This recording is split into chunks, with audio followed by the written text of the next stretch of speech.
আসসালামু আলাইকুম, কেমন আছেন সবাই? আশা করছি সবাই খুব ভালো আছেন। আমরাও আলহামদুলিল্লাহ ভালো আছি। তো নতুন আরেকটি ভিডিও নিয়ে চলে আসলাম। তো সাবাত বাচ্চাটাকে দুপুরবেলায় আনতে চাচ্ছিলাম স্কুল থেকে। তো স্কুলে গিয়ে দেখি একদমই সব কিছু ফাঁকা। আজকে হচ্ছে স্কুলে ওদেরকে খাতা দেখিয়েছে, এই জন্য হচ্ছে সব যে যার মতো করে চলে গিয়েছে। দুষ্টুটাকে স্কুল থেকে নিয়ে আসলাম। এই যে দেখেন, এখন হচ্ছে তাকে রুটি দিয়ে ডিম দিয়ে খাইয়ে দিব। ইদানিং তার এটা ফেভারিট নাস্তা। তো যাই হোক, অনেক ফেভারিট, মজা লাগে মাশাল্লাহ। এসেই সে তার আমকে ফোন দিয়েছে যে আম আমার খাতা দিয়েছে, আমি হচ্ছে খুব ভালো করেছি। তো তার আম হচ্ছে তার মেয়েরা, ছেলে মেয়েরা সবাই বিসমিল্লাহ ভালো ভালো রেজাল্ট করতো সবসময় ছোটোবেলায়। ছোটোবেলায় কি বড় হয়েও আমরা মোটামুটি ভালোই রেজাল্ট আছে আমাদের। তো সে আমকে ফোন দিয়েছে যে আম আমার হচ্ছে রেজাল্ট দিয়েছে, আমি ভালো করেছি।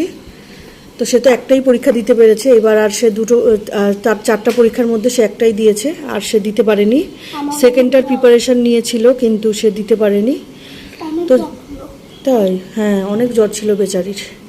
তো যাই হোক, আলহামদুলিল্লাহ প্রথমটায় ফার্স্ট যেটা হয়েছে বাংলা, সেটাতে সে ভালো করেছে, অনেক ভালো করেছে, হাইয়েস্ট মার্কই পেয়েছে।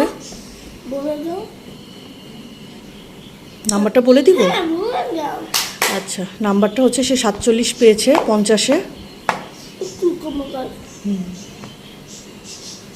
কি একটা অবস্থা, সর্বনাশ হয়ে গেছে।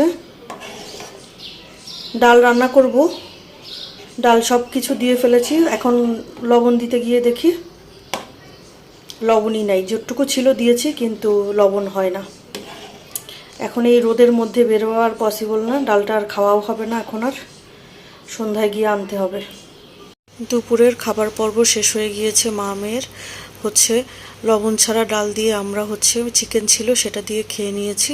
হঠাৎ করে তারপরে শাশুড়িমা ফোন দিয়ে বলল যে উনি আসবেন বাসায়। তো কি রান্না করব চিন্তা করতে করতে মনে হলো যে একটা ইলিশ মাছ কেটে কুটে নিয়েই, যাতে উনি হচ্ছে ইলিশ মাছের যে কোনো তরকারি রান্না করলেই পছন্দ করে। তো হচ্ছে কাজের আপাকে কি মনে করে জানি লতি কাটিয়ে রেখেছিলাম, ভাবছিলাম ভাপ দিয়ে রেখে দিব, কিন্তু উনি আসবে বলাতে তো আমি হচ্ছে ভাবলাম যে ইলিশ মাছের কাটাকুটা দিয়ে লতি দিয়ে রান্না করে নেই। উনি এই রান্নাটা খুব পছন্দ করেন, যদিও আমাকে ফোনে বলেছে তেমন কিছুই রান্না করতে না, উনি খেতে পারবে না, ঠান্ডা জ্বর এই কারণে। তারপরেও তো রান্না তো করতেই হয়। আর এই দুষ্টু বাচ্চাটার জন্য একটু শিং মাছের ঝোল করে নিলাম। উনি যদিও শিং মাছ খায় না, তো হচ্ছে দুষ্টু সাভারটার জন্যই করলাম, কারণ হচ্ছে সাভারটা আবার তো ইলিশ মাছের কাটাকুটা এগুলো খেতে পারবে না। লক্ষ্মী একটা বাচ্চা আমার, সে কাটাকুটা খেতে পারে না। তো যাই হোক, এরপরে হচ্ছে আবার শাশুড়ি মায়ের জন্য আরেকটা আইটেম করলাম, ট্যাংরা মাছ দিয়ে হচ্ছে করলা আর আলুর চচ্চড়ি। এই রান্নাটা খুব মজা হয়। উনি আমাকে এই রান্নাটা হচ্ছে একবার খাইয়েছিল, এরপর থেকে আমি রান্না করে খাই, অনেক মজা লাগে। জ্বর টর হলে খেতে অনেকটা মুখে স্বাদ লাগে। এরপরে হচ্ছে সন্ধ্যার দিকে উনি বললো যে চলো একটু ঘুরে টুরে আসি। তারপরে ওনাকে নিয়ে হচ্ছে আর দুষ্টু বাচ্চাটাকে নিয়ে গেলাম টেস্টোরিটের ওখানে হচ্ছে দই ফুচকা ওনাকে খাওয়াবো। ভাবলাম যে ওনার যে ঠান্ডা জ্বর নিয়ে এসেছে, তো চটপটিওয়ালা ভাইয়াকে বললাম যে ভাইয়া একটু আগে আপনার মিষ্টি টকটা দেন, মানে হচ্ছে দই ফুচকার টকটা দেন। তো এই দুষ্টু বাচ্চাটা দেখেন একটা কেক নিয়ে বসেছে, সে নাকি আজকে কেক খাবে। তো যাই হোক, আমার শাশুড়ি মাকেও বললাম যে উনি খাবে কিনা, কিন্তু উনি খেলো না, ঠান্ডা জ্বরে কথাই বলতে পারছে না। এরপরে আমাদের দই ফুচকা চলে আসলো, তো উনি খুবই সামান্য পরিমাণে খেয়েছে, আর পুরোটাই আমি আর এই দুষ্টু সাভারটা খেয়ে ফেলেছি। এরপরে হচ্ছে ওনার টেস্টোরিটের আবার চিকেন বাও, সেটা হচ্ছে আজকে আবার অর্ডার করেছি মা মেয়ে খাবো বলে।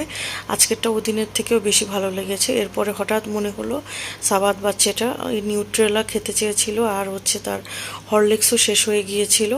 এরপরে সেই সাইড থেকে কেনাকাটা করে এসে আরেক সাইডে আসলাম। এখানে এসে শাশুড়ি মা আমার জন্য হচ্ছে তালের শ্বাস নিচ্ছেন। আমাকে না বলেই উনি প্রথমে নেওয়া স্টার্ট করেছিল, এরপরে আমাকে আবার জিজ্ঞেস করলো যে কয়টা নিব। তো যাই হোক, এরপরে হচ্ছে বাসায় চলে আসলাম। আর এদিকে সাবাত বাচ্চাটা খুবই বিরক্ত হচ্ছিল বাইরে আমার উপরে আর আমার শাশুড়ি মায়ের উপরে। তো বাসায় আসার পরে যে দেখেন এই দুষ্টুটার কালেকশানই হচ্ছে সব কিছু। আর হচ্ছে এই যে আমার পছন্দের তালের শ্বাস। তারপর হচ্ছে আসার সময় পরোটার শিক নিয়ে আসলাম। তো আজকের ভিডিও পর্যন্ত, সবাই ভালো থাকবেন, আল্লাহ হাফেজ।